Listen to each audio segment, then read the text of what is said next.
Muy buen día. Antes que nada quiero agradecer a Dios por darme la oportunidad de estar vivo en este día, ¿verdad? Y quiero mandar un saludo muy fuerte a la Iglesia Metodista La Promesa. Un abrazo a todos aquellos que me recibieron y que me han dado pues todo lo que yo tengo y todo lo que yo soy el día de hoy. Les agradezco mucho a mi pastor, mi gurú, mi padrino, estas mujeres que de verdad son de admirar, Orfe, Argelia,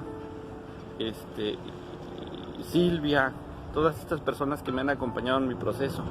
Dios me las bendiga a todas, Dios me los bendiga a todos, en verdad es todo lo que yo deseo desde mi corazón.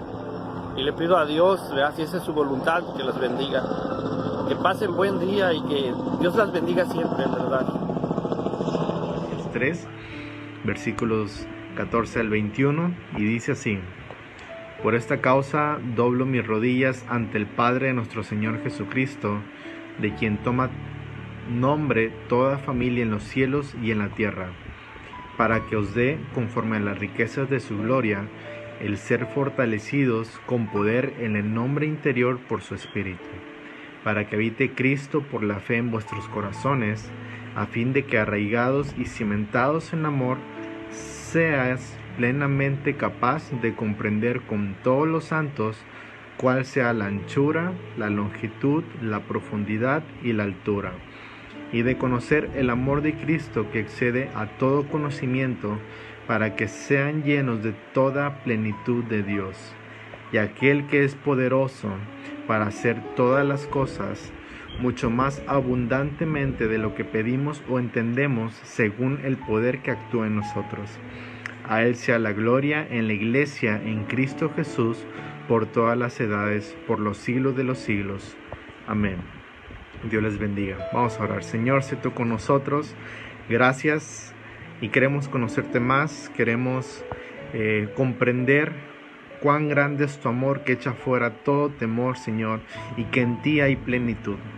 A ti sea la gloria, Señor, en este día, y la honra, y glorifícate en nuestras vidas a través de tu palabra, Señor. En el nombre de Jesús, amén. Nos vemos.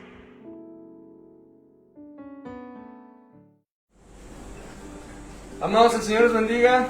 El día de hoy estamos reunidos junto con nuestros hermanos Tomás y Argelia, y vamos a alabar al Señor. Y le voy a pedir a mi hermano Tomás que nos ayude orando y empecemos este tiempo de celebración a nuestro Dios. Por favor, Tomás. Señor bendito Padre, gracias te damos por este día, Señor, que nos has permitido despertarnos, bendito Padre, que has soplado aliento de vida sobre nuestra nariz. Hoy, bendito Padre, queremos pedirte, Señor, que bendigas nuestros ojos. Queremos ver al mundo, Señor, como tú lo ves. Queremos ver al mundo con tu amor, Señor, y con tu misericordia. Te pedimos, bendito Padre, que bendigas nuestros oídos, que no prestemos, Señor, atención a las voces del enemigo, Señor, que habla de separación, Señor, de angustia, de miedo. Queremos pedirte, Señor, que bendigas, Señor, nuestra boca, que tengamos prudencia y sabiduría al abrirla, Señor, bendito Padre. Pero sobre todo hoy venimos a buscarte a ti, Señor. Hoy queremos buscar de tu salud, Señor, de tu sabiduría, de tu prudencia. Hoy queremos celebrarte, Señor.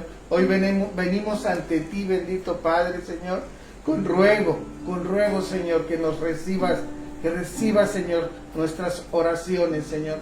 Gracias por permitir, Señor, tu mano sobre nuestras vidas y sobre las de nuestros seres queridos. Gracias, Señor, en nombre de ti, tu amado Cristo Jesús. Amén. Amén. Vamos a alabar al Señor juntos.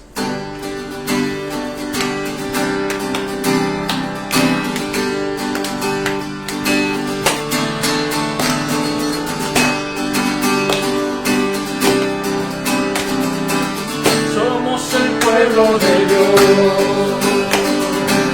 somos un pueblo especial, llamados para anunciar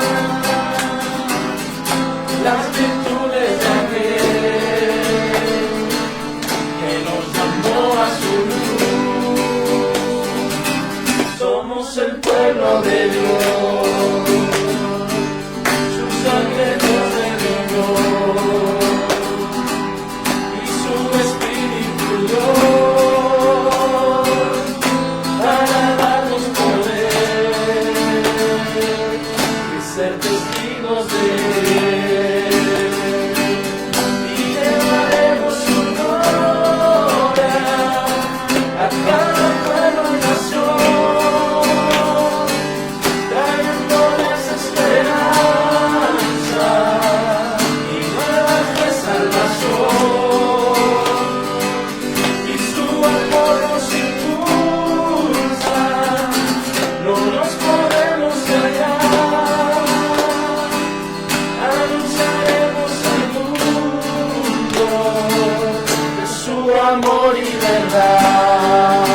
salvación. Y su amor nos inunda, no nos podemos callar. Anunciaremos al mundo de su amor y verdad.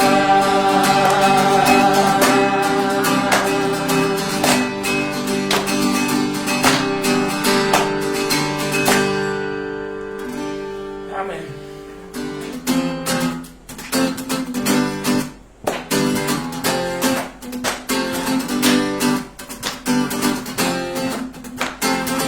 Hoy te alabamos, Señor,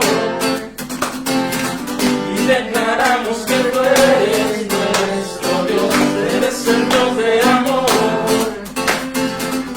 Ya no somos esclavos del temor, hoy te adoramos, Señor, y te cantamos con nuestro corazón, te damos todo el honor.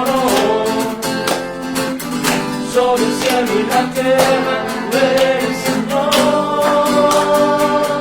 eres digno de gloria. Sobre toda la tierra, tú eres Dios, eres digno de recibir toda adoración, todo el honor sea a ti.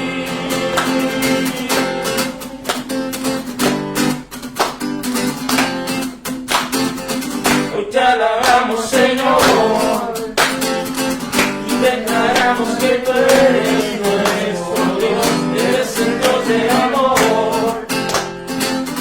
Ya no somos esclavos del temor, te adoramos, Señor, y te cantamos con nuestro corazón, te damos todo el honor.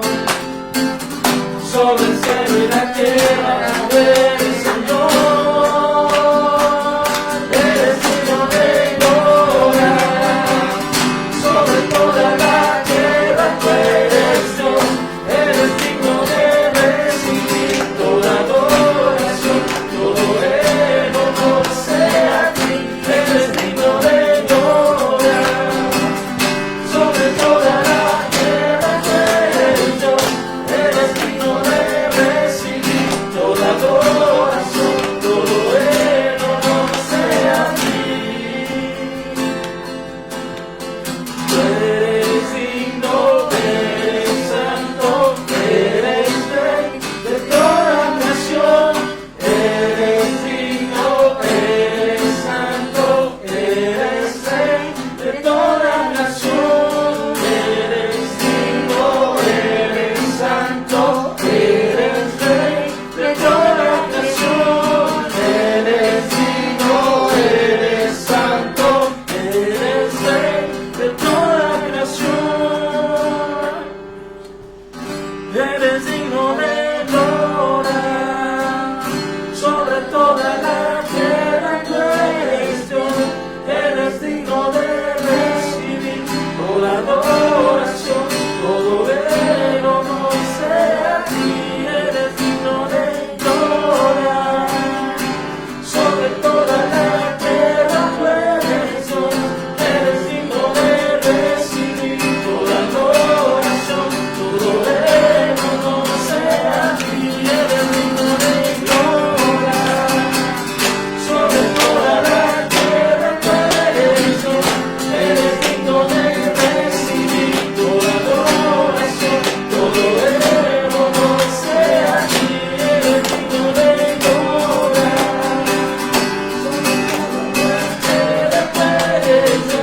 Eres digno de recibir toda adoración, todo el honor sea a ti. Eres digno de gloria.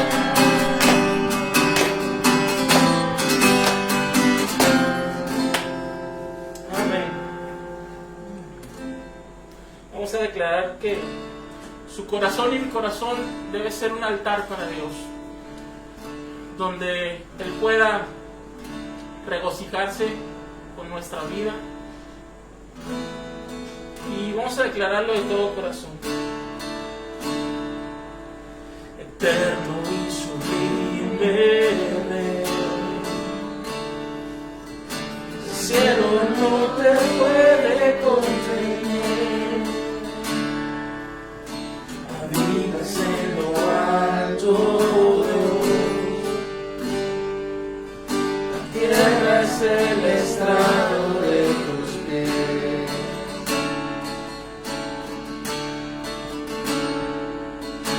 Eterno y sublime, el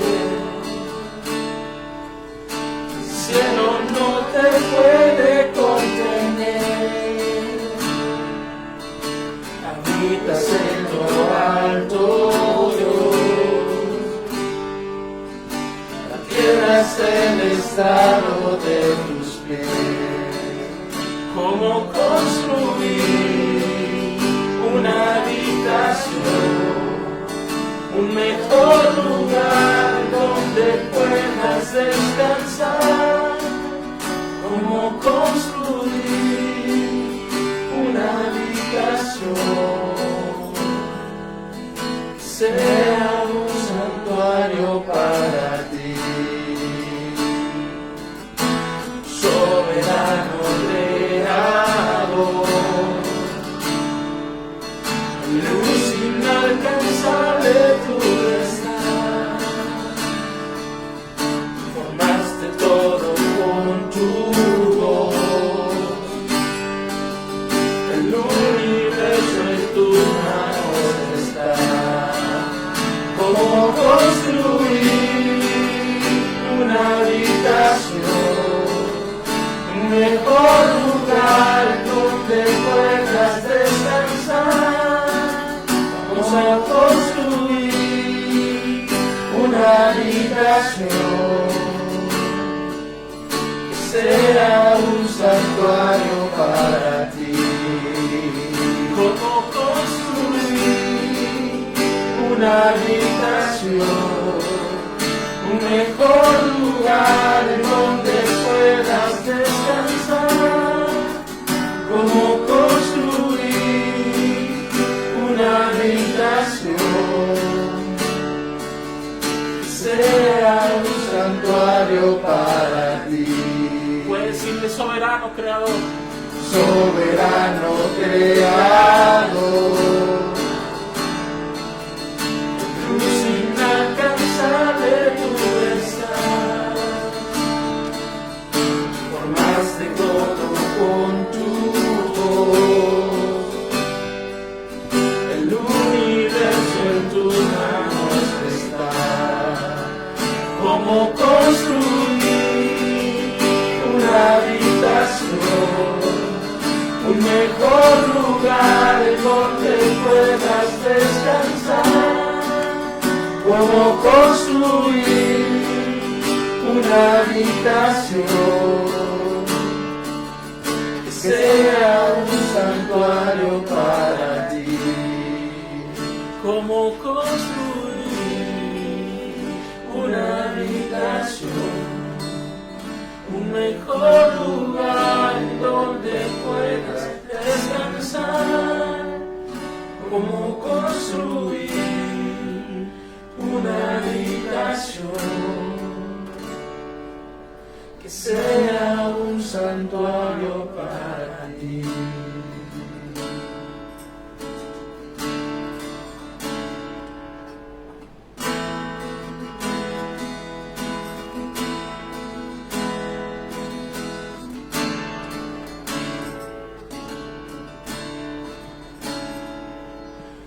Aún siendo así, pobre pecador, Dios me ama. Siendo imperfecto, aún sin merecerlo, Dios me ama. Si estoy fuerte, si yo estoy de pie, Dios me ama. Si estoy débil, si yo estoy caído, Él no me dejará de amar. Sin su amor perdón, no sé qué sería de mí. Dios me amó tanto que entregó su Hijo para morir en mi lugar. Dios me ama y su amor es tan grande, incondicional. Dios me ama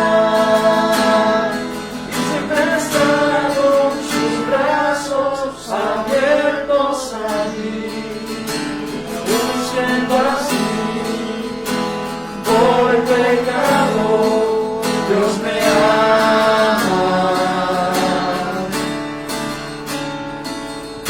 Siendo imperfecto, aún sin merecerlo, Dios me ama.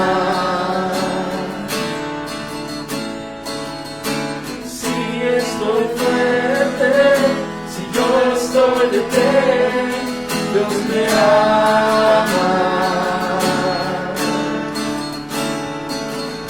Si estoy débil, si yo estoy caído, Él no me dejará de amar. Sin su amor, sin su perdón, no sé qué sería de mí.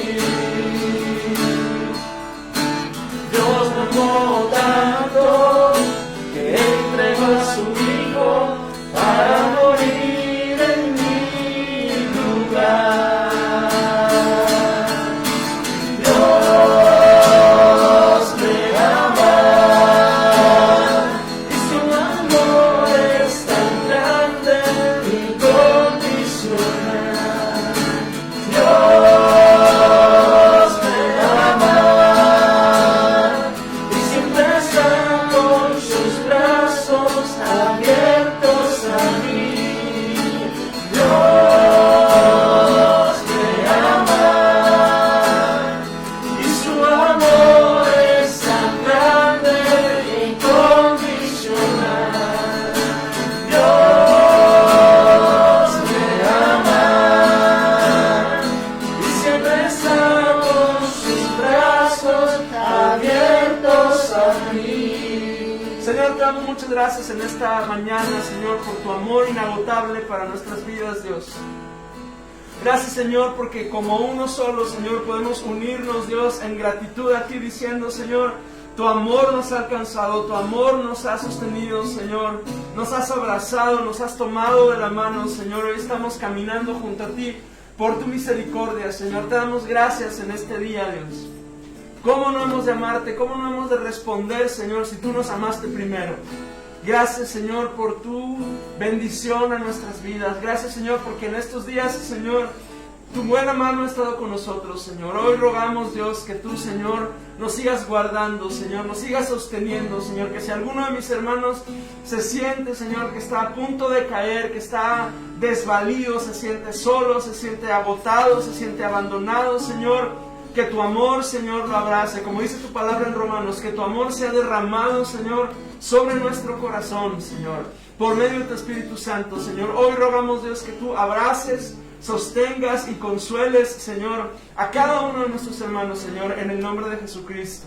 Eres bueno y eres fiel, Señor, y hoy podemos buscarte, Señor, con todo el corazón. Gracias te damos, Señor. Aleluya. Amén. Amén. Amén. Amén.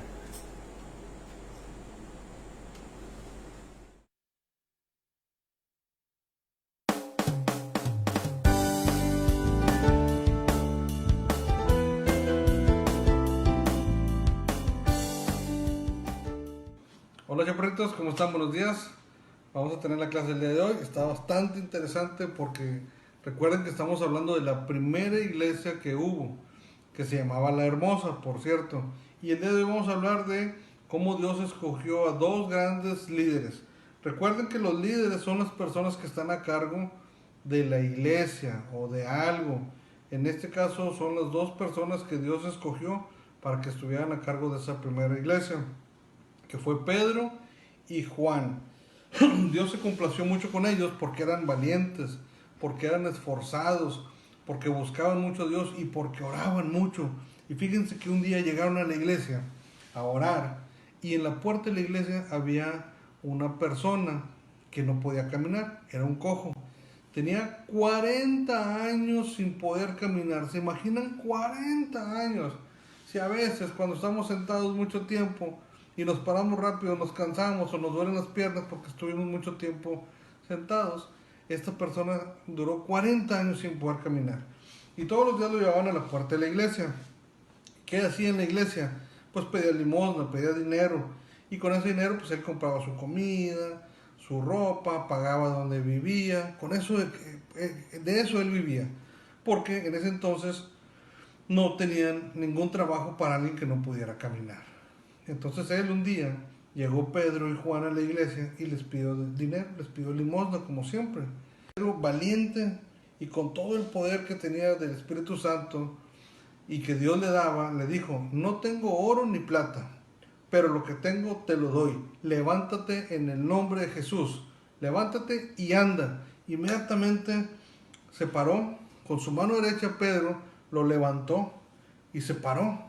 Y el cojo, que tenía 40 años sin poder caminar, empezó a brincar, empezó a saltar, empezó a bailar. Y la gente estaba ahí alrededor, se empezaron a maravillar, decían: ¿qué está pasando? ¿Cómo es posible que esto suceda? Porque ellos sabían que el cojo no podía caminar. En el momento que Pedro le dijo: levántate y anda, en ese momento dice la palabra de Dios, dice la Biblia en Hechos 3, ahí lo van a encontrar del 1 al 13, dice que en el momento que le dijo: levántate y anda, sus pies se enderezaron, sus tobillos se acomodaron y se pudo parar. En ese momento Pedro y Juan aprovecharon que toda la multitud estaba junta, que todos estaban maravillados y se pusieron a predicar el Evangelio de Cristo. Se pusieron a predicar la palabra de Dios, aprovechando que toda la gente estaba reunida. Pero había gente que no estaba muy de acuerdo en que se predicara la palabra de Dios. Los sacerdotes de la época, los gendarmes y gente que estaba a cargo de la vida espiritual de esa ciudad no estaban de acuerdo. Y lo que hicieron fue que fueron a arrestarlos. Fue el sacerdote con los policías en ese entonces, o la gente que estaba a cargo de la seguridad, arrestaron a Pedro y a Juan y se los llevaron a la cárcel porque estaban predicando la palabra de Dios. Pero ellos fueron muy valientes.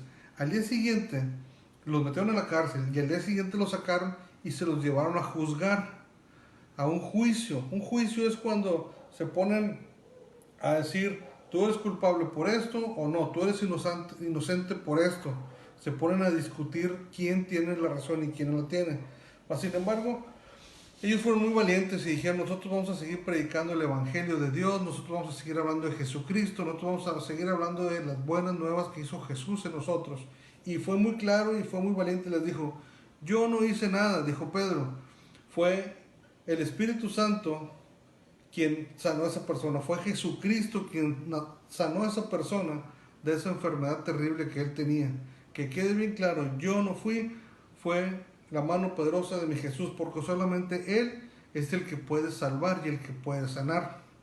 Entonces esta gente que no estaba muy de acuerdo les dijo: ok, los vamos a dejar ir, pero a cambio ya no queremos que prediquen ustedes la palabra de Dios, ya no hablen nada de Jesús.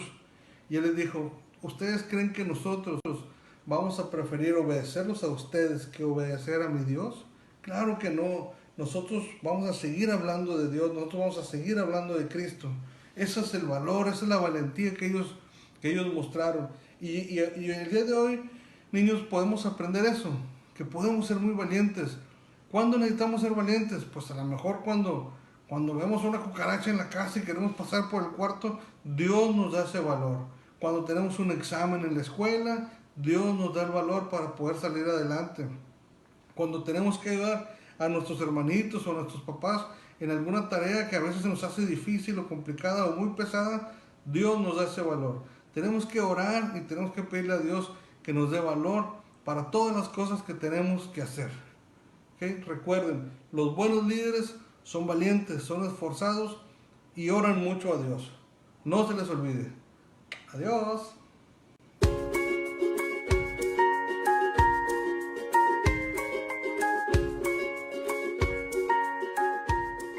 Y bueno, y esta es la manualidad que hay que hacer el día de hoy. Bien fácil, bien sencilla. Van a poner su nombre y valiente. Yo, Chito, soy valiente. Como Pedro y Juan. Bien fácil. Coloréenla, píntenla, la mandan, la suben y ya saben que tienen un premio. Apúrense para entregarlos el mismo domingo.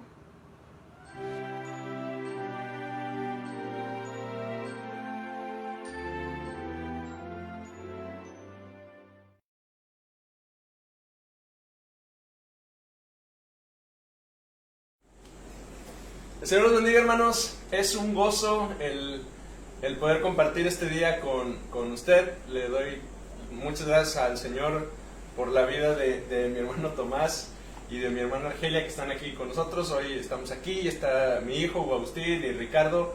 Estamos compartiendo este tiempo en la presencia del Señor. Quiero bendecir a mis hermanos que nos han estado están conectados: a mi hermana Rosita Maya, a mi hermana Jaide, a mi hermana Eulalia, a mi hermano Gerardo, a mi hermana Dora Torres. La bendecimos, hermana Dora. Qué gusto estar verla conectada junto con nosotros, y a mis hermanos que se encuentran en la casa de mi hermana Orfe, y a mis hermanos que se encuentran en la casa de mis hermanos Galván, y a mi esposa y demás que sé que están ya conectados. Les bendecimos en el nombre del Señor. La semana pasada empezamos meditando juntos acerca de la fe. Hoy vamos a continuar hablando acerca de la fe. Perdón. Todos anhelamos tener una fe en crecimiento. De la misma, no sé si usted en algún momento, por allá justo terminando el invierno, después de las celebraciones de Navidad y demás, en las que normalmente comemos mucho, preparándonos para el verano, para la primavera y el verano, algunos de nosotros empezamos a tener ese deseo por tener un cuerpo envidiable, y por eso empezamos a comer mejor, empezamos a hacer un poco de ejercicio. De pronto los hermanos de la iglesia donde éramos miembros, mi esposa y yo, cuando nos casamos, ellos notaron que unos meses antes de la boda empecé a hacer un poco más de ejercicio, bajé un poquito de peso, porque hay ciertos momentos de nuestras vidas en los que queremos vernos bien o queremos sentirnos bien. Bueno, con la fe pasa lo mismo. Dentro de nosotros, de usted y de mí, hay una impresión en nuestro corazón de que necesitamos más fe, o que necesitamos mejorar nuestra vida de fe. Muchos de nosotros hemos enfrentado esta idea en varias ocasiones, especialmente cuando pasamos momentos difíciles. Hay ocasiones en las que dijéramos: ay, si yo tuviera suficiente fe para enfrentar esta situación, si yo tuviera suficiente fe para enfrentar tal o cual cosa. En algún momento de nuestras vidas anhelamos una fe en crecimiento. Cuando las personas describen su peregrinar en la fe, a menudo mencionan la primera vez en que fueron expuestos a la enseñanza práctica de la Biblia. Para algunos de nosotros fue la primera vez que asistimos a una célula o a un grupo de estudio universitario, o el día que finalmente escuchamos presentar la Biblia de una manera muy práctica, muy real, muy concisa en alguna iglesia local.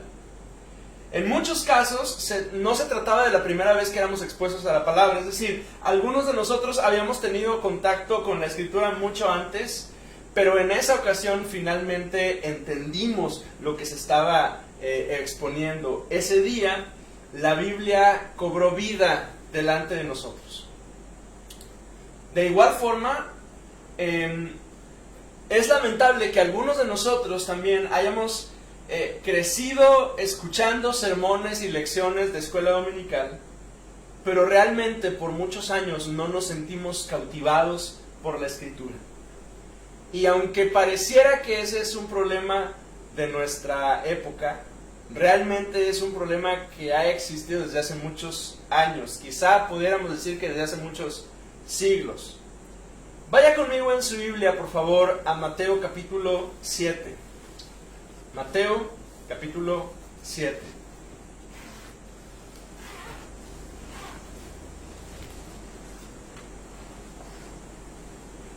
Mateo capítulo 7 es el final de algo que usted y yo conocemos como el Sermón del Monte.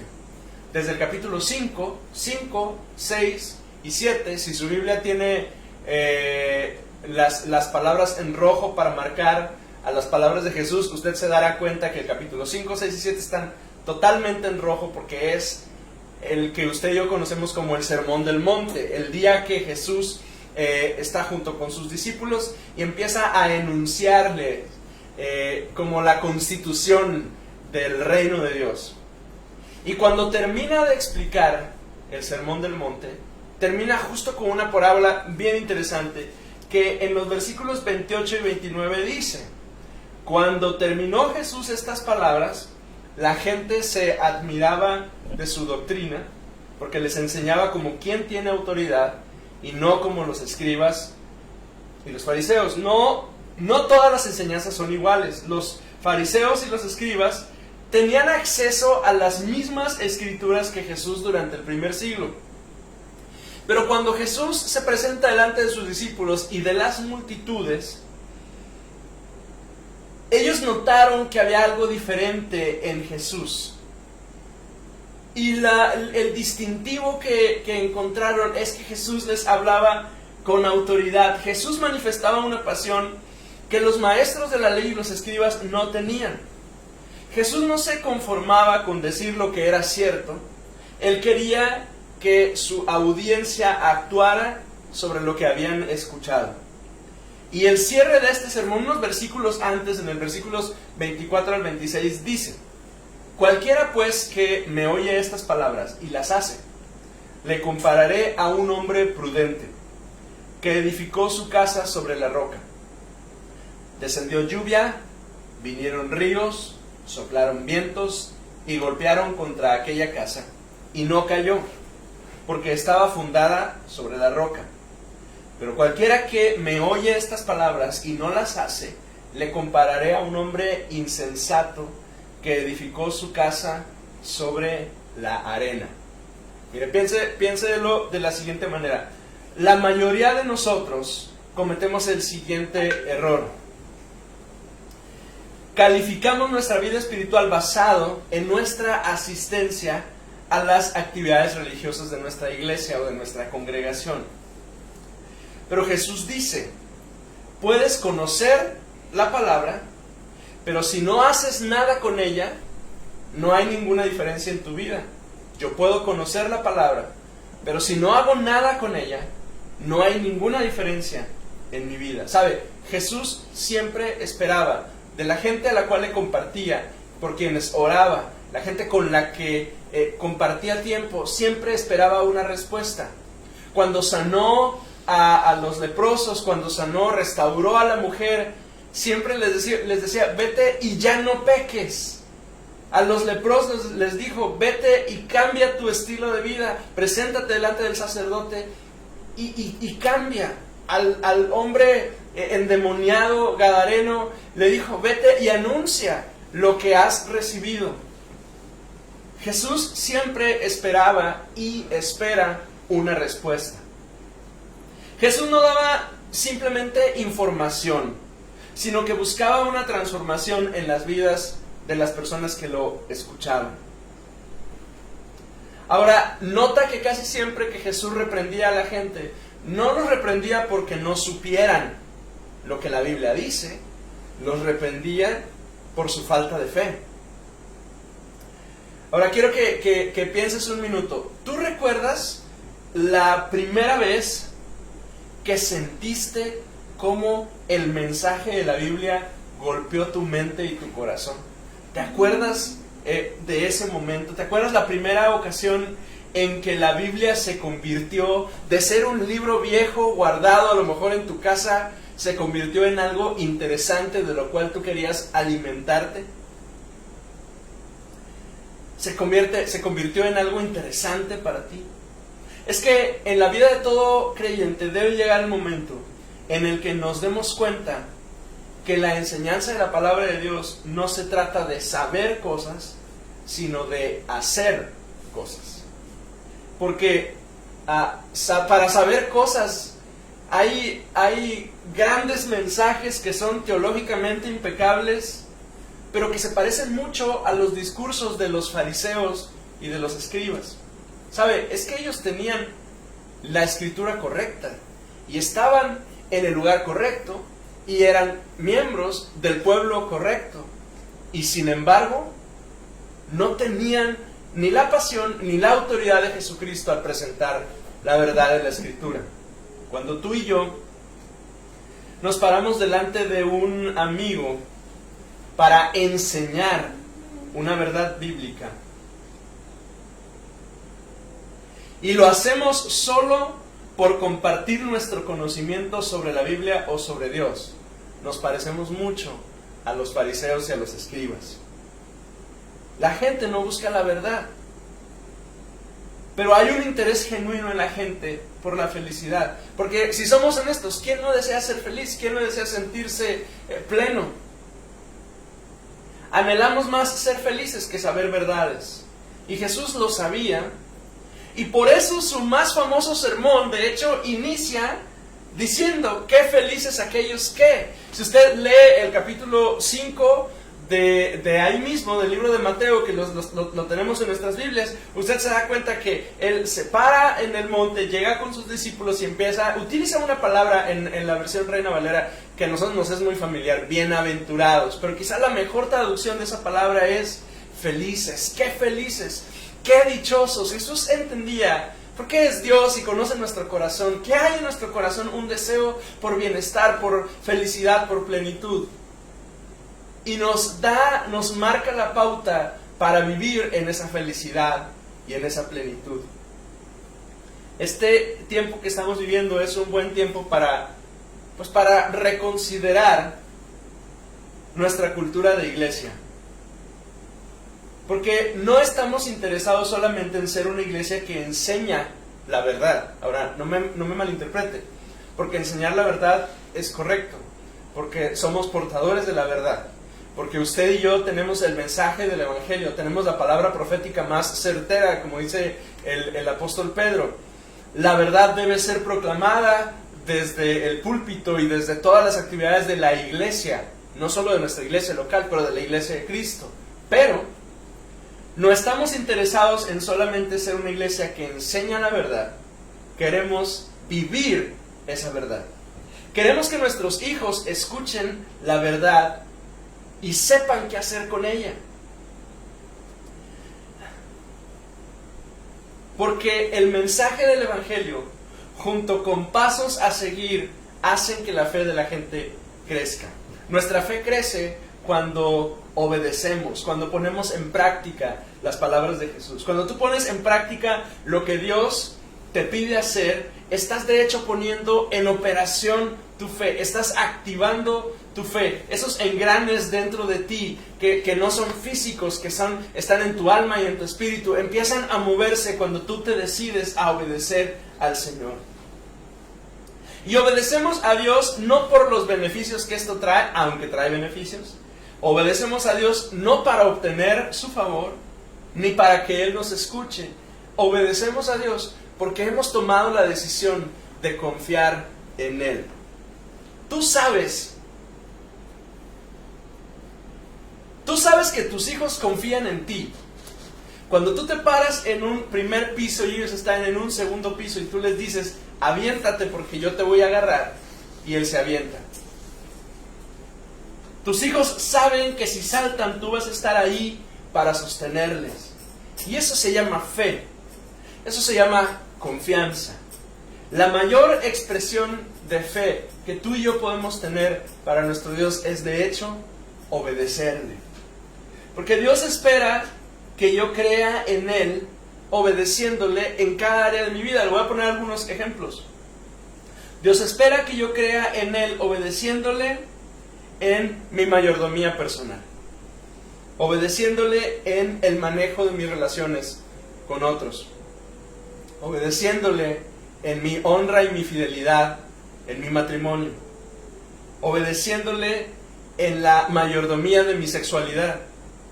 Dios espera que yo crea en Él y le obedezca en mi fidelidad a Él a través de mis diezmos y de mi mayordomía financiera. Es que si no colocamos las verdades del Señor en la vida práctica, entonces se convierten en conceptos e ideas que están aquí en nuestra mente, pero que no tienen nada que ver con nuestro estilo de vida, y eso está lejos de ser un cristiano. En cada una de estas áreas solo crecemos hasta que alguien nos ayuda a entender y aplicar la Escritura en las áreas específicas de nuestras vidas. La mayoría de nosotros, de hecho, hemos experimentado que no teníamos ni siquiera noción de que las cosas que yo le acabo de mencionar son importantes. El joven soltero que llega a la iglesia, que tiene una vida de libertad, no tiene noción que debe guardar su vida, su sexualidad y sus relaciones de una manera santa. Pero entonces alguien se acerca con él y le instruye, le aconseja, le dirige, le presenta las verdades de la Biblia y entiende cuál es el propósito, cuál es la instrucción que Dios tiene para él, y entonces en fe decide obedecer.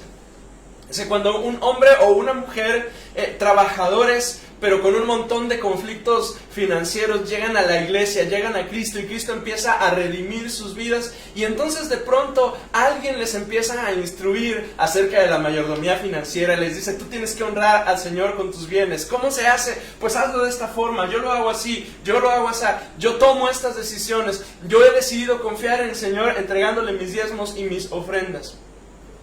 Y entonces alguien llega y nos dice: obedecemos a Dios así, y todo cobra sentido.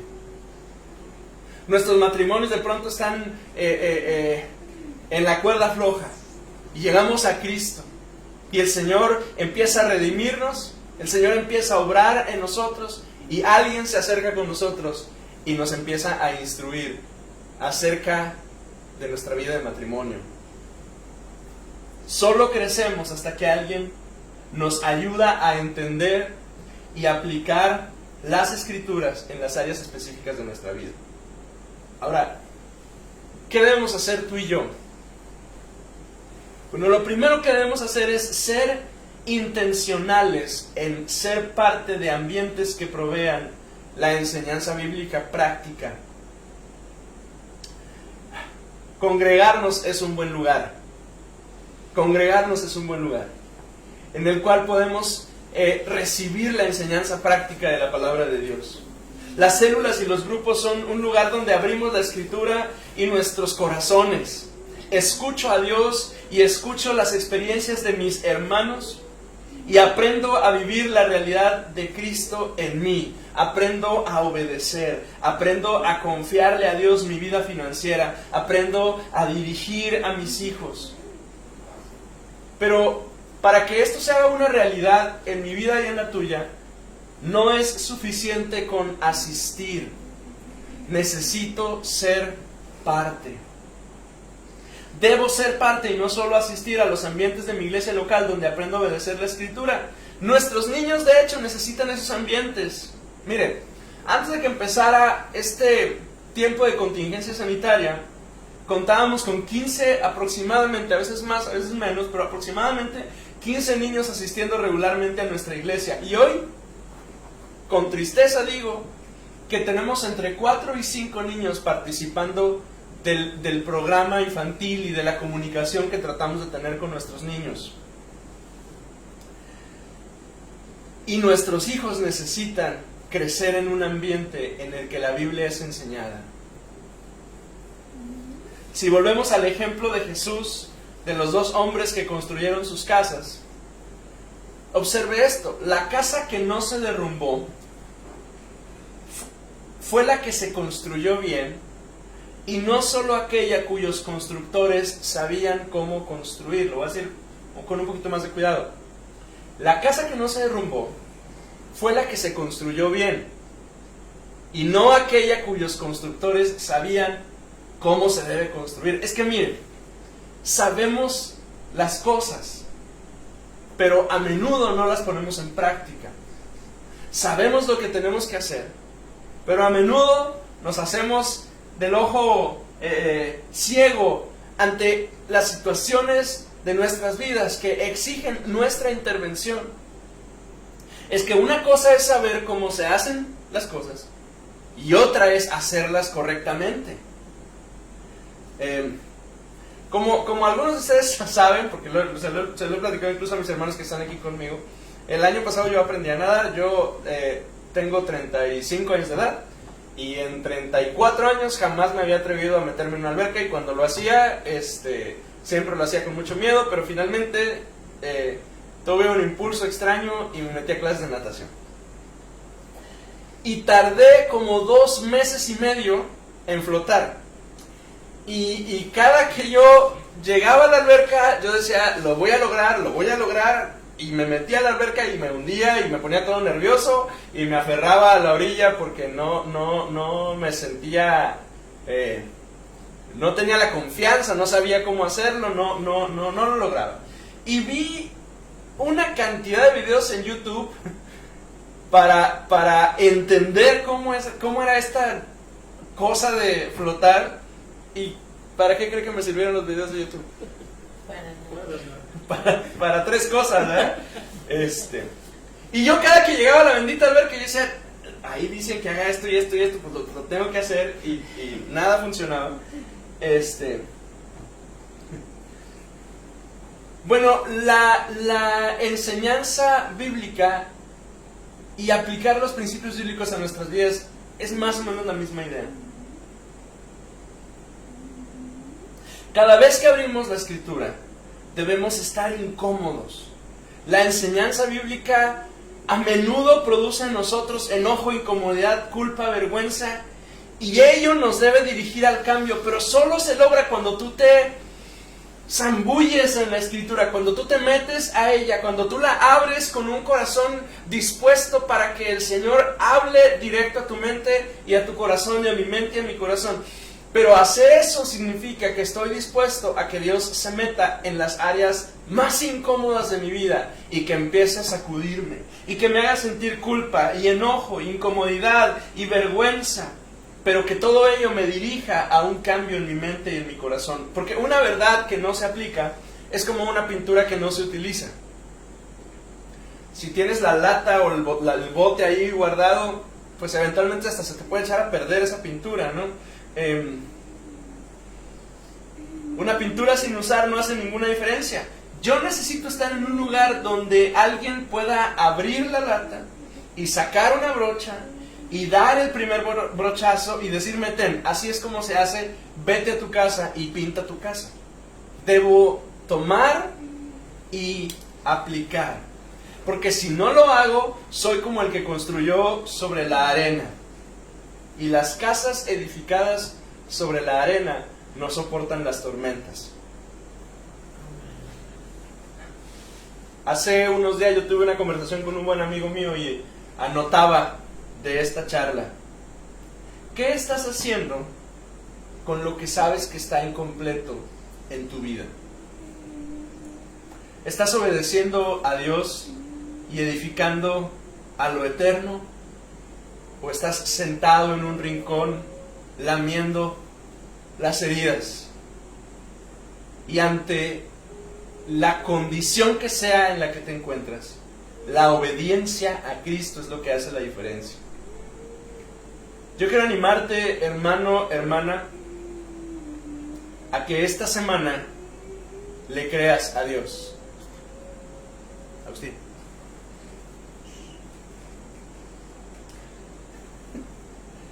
Yo quiero animarte a que esta semana le creas a Dios. Yo quiero animarte a que esta semana empieces a dar pasos pequeños, pero firmes en tu confianza a Dios. Y que empieces a ahondar tus cimientos. Esta semana, por ejemplo, proponte ser fiel y puntual a tu grupo pequeño. Proponte a reactivarte en tu reunión de célula.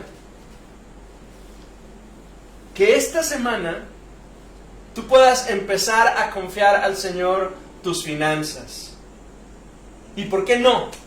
Que apartes tu diezmo y se lo presentes al Señor. Ahora son pasos que tú dices, pues es que son pequeños pasos que tú y yo necesitamos dar de obediencia y de fe y de confianza al Señor. Si no das el primer paso, el resto va a ser imposible para ti. Esta semana, siéntate junto a alguno de tus hermanos, esos hermanos o hermanas en quienes tú confías, y empieza a trabajar en las áreas incompletas de tu vida. Pero empieza. ¿Sabes? Todos nosotros queremos crecer en nuestra vida de fe. Pero a menudo pensamos, cuando ya estamos en una condición de crisis, ¿cómo me gustaría que en este momento yo tuviera la fe de Tomás, yo tuviera la fe de Argelia, yo tuviera la fe de Ricardo, yo tuviera la fe de Orfe? No, hombre, esta fe que tengo no me sirve para nada. ¿Cómo me gustaría tener una gran fe? Lo que pasa es que una vida de fe y de confianza se construye obedeciendo paso a paso los mandamientos y las instrucciones del Señor. Y yo quiero animarte el día de hoy. Empieza. Inicia confiándole al Señor tus finanzas. Inicia confiándole al Señor tu vida espiritual. Inicia abriendo la Escritura y estando dispuesto a sentirte incómodo con ella. Empieza a dar pasos firmes en tu confianza, a ahondar tus cimientos. Empieza obedeciendo para que puedas tener una fe extraordinaria. Quisiera que oráramos el día de hoy. ¿Qué te parece?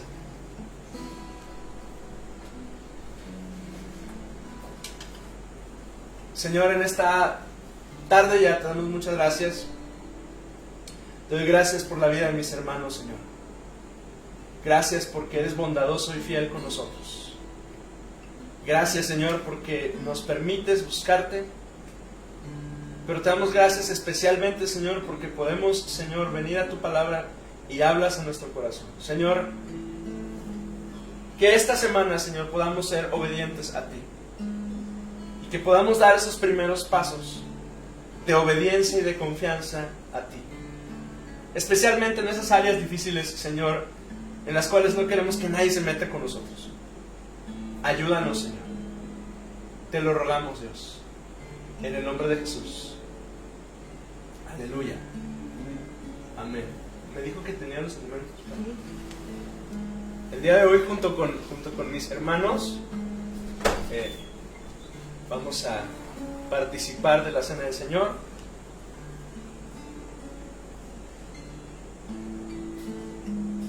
Pero mientras nos preparamos, únase con nosotros y cantemos juntos. Digamos juntos: Dios me ama y su amor es tan grande. Dios me ama y su amor es tan grande, incondicional. Dios me ama y siempre está con sus brazos abiertos a mí. Una vez más decimos: Dios me ama y su amor es tan grande, incondicional. Dios me ama y siempre está con sus brazos abiertos a mí. Si usted está preparado para tomar comunión, es una bendición. Si no, durante las siguientes semanas, la idea es que mi hermano Ricardo y yo vamos a estar visitando las células de nuestra iglesia y vamos a estar transmitiendo justo como lo estamos haciendo hoy desde esta casa. Entonces, pero hoy en casa queremos tomar juntos la comunión. Quiero leer el pasaje que se encuentra en 1 Corintios capítulo 11, versículo 23. Dice la palabra: porque yo recibí del Señor lo que también os he enseñado, que el Señor Jesús, la noche que fue entregado, tomó pan, Y habiendo dado gracias, lo partió y dijo: tomad, comed, esto es mi cuerpo que por vosotros es partido. Haced esto en memoria de mí. Asimismo tomó también la copa después de haber cenado, diciendo: esta copa es el nuevo pacto en mi sangre. Haced esto todas las veces que la bebiereis en memoria de mí. Así pues, todas las veces que comiereis este pan y bebiereis esta copa, la muerte del Señor anunciáis hasta que Él venga. Tomamos cada uno nuestro.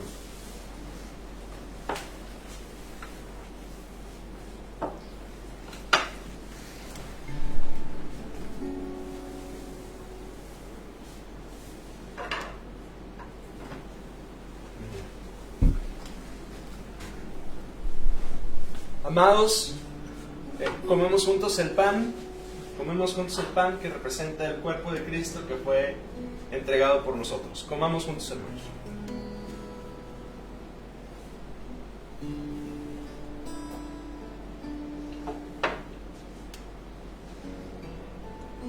Y bebemos juntos, hermanos, el vino que representa la sangre del Señor que fue derramada por nosotros. Bebemos juntos, hermanos.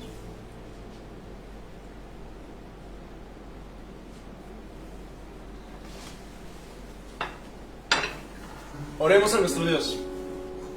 Señor, te damos gracias hoy porque eres fiel y eres bueno. Te damos gracias, Señor, porque podemos venir a tu mesa. Gracias, Señor, porque nos permites, Señor, estar en comunión unos con otros. Te pedimos, Señor, en el nombre de Jesucristo, que tú bendigas nuestras familias, nuestros hogares, Señor, y nuestra iglesia. Señor, rogamos, Padre Celestial, que tu buena mano esté con nosotros. Señor, oramos, Dios, también para consagrar y presentarte nuestras ofrendas, Señor, y nuestros diezmos, dándote gracias por tu provisión para nosotros, Señor. En el nombre de Jesús, gracias porque eres bueno y fiel. Bendícenos, Señor, en esta semana que estamos iniciando, y que tu gracia y tu favor estén con nosotros, Señor, en el nombre de Jesucristo. Aleluya. Amén. Iglesia, quienes podamos y tengamos oportunidad, hoy nos vemos, hoy sí, la semana pasada por cuestión de clima no lo pudimos hacer, pero hoy sí nos vemos, quienes podamos vernos a las 7 de la noche en el estacionamiento de nuestra iglesia, 7 de la tarde, y tengamos un tiempo de alabanza breve, como siempre, pero busquemos juntos al Señor. El Señor los bendiga, que la paz de Dios, el amor de nuestro Señor Jesucristo y la comunión con el Espíritu Santo esté con todos nosotros hoy y siempre. El Señor los bendiga a todos. Gracias, hermanos Tomás y Argelia, por permitirnos estar hoy con ustedes. El Señor los bendiga a todos, hermanos. ¿Traes sobre?